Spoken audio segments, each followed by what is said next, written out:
അതേസമയം പത്തനംതിട്ടയിലെ ജോയലിന്റെ മരണത്തിൽ വിശദീകരണവുമായി CPM ഏരിയ നേതൃത്വം രംഗത്തെത്തിയിട്ടുണ്ട്. ജോയൽ കൊലക്കേസിൽ ഒന്നാം പ്രതിയായിരുന്നു എന്നാണ് ഏരിയ സെക്രട്ടറി അഡ്വക്കേറ്റ് S. മനോജിന്റെ പ്രതികരണം. ഇതേ തുടർന്ന് സംഘടനയിൽ നിന്ന് ഒഴിവാക്കി. ജോയലിന്റെ മരണകാരണം ഹൃദയാഘാതമാണ്, മറിച്ചുള്ള പ്രചാരണം സർക്കാരിനെയും പാർട്ടിയെയും അപകീർത്തിപ്പെടുത്തുക എന്ന ഉദ്ദേശത്തോടെ ആണ് എന്നും അഡ്വക്കേറ്റ് S.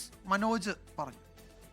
ഡിവൈഎഫ്ഐയുടെ ഏരിയ കമ്മിറ്റിയുടെ ജോയിന്റ് സെക്രട്ടറി ആയിരുന്ന ട്രിജോ കെ ബാബുവിന്റെ അച്ഛൻ ബാബു അദ്ദേഹത്തിന്റെ കൊലപാതകത്തിൽ ഒന്നാം പ്രതിയായി ജോയലിന്റെ കുടുംബാംഗങ്ങൾക്കെതിരായും ഒരു FIR ഏനാത്ത് പോലീസ് രജിസ്റ്റർ ചെയ്യുന്നു. ഡിവൈഎഫ്ഐയുടെ SFIയുടെ പ്രവർത്തകനായിരുന്ന ജോയലിനെതിരെ പാർട്ടിയും SFIയും ഡിവൈഎഫ്ഐ എല്ലാം നടപടിയെടുത്ത് പുറത്താക്കി. 2020 ജൂലൈ മാസത്തിലാണെന്നാണ് എൻ്റെ ഓർമ്മ. ജോയൽ ഹൃദയാഘാതത്തെ തുടർന്ന് ജോയലിനെ ശാസ്താംകോട്ട ഗവൺമെന്റ് ആശുപത്രി കൊണ്ടുപോകുന്നു. അവിടെ ചെന്നപ്പോൾ മരണപ്പെട്ടതായി വാർത്ത വരുന്നു. ഇത് ബോധപൂർവമായി സംസ്ഥാന ഗവൺമെന്റിനെയും പാർട്ടിയെയും ആഭ്യന്തര വകുപ്പിനെയും പ്രശിഷ്യ ആഭ്യന്തര വകുപ്പിനെയും മുഖ്യമന്ത്രിയും ഒക്കെ മോശപ്പെടുത്തി കാണിച്ച് തെരഞ്ഞെടുപ്പിന് തങ്ങൾക്ക് നേട്ടമുണ്ടാക്കാൻ കഴിയുമോ എന്നുള്ള ഒരു വിഭാഗം ആളുകളുടെ ഗൂഢാലോചനയുടെ ഭാഗമായി നടക്കുന്ന പ്രചാരവേലയുടെ ഭാഗം മാത്രമാണ് എന്ന നിലയ്ക്കാണ് ഇതിനെ കാണേണ്ടത്.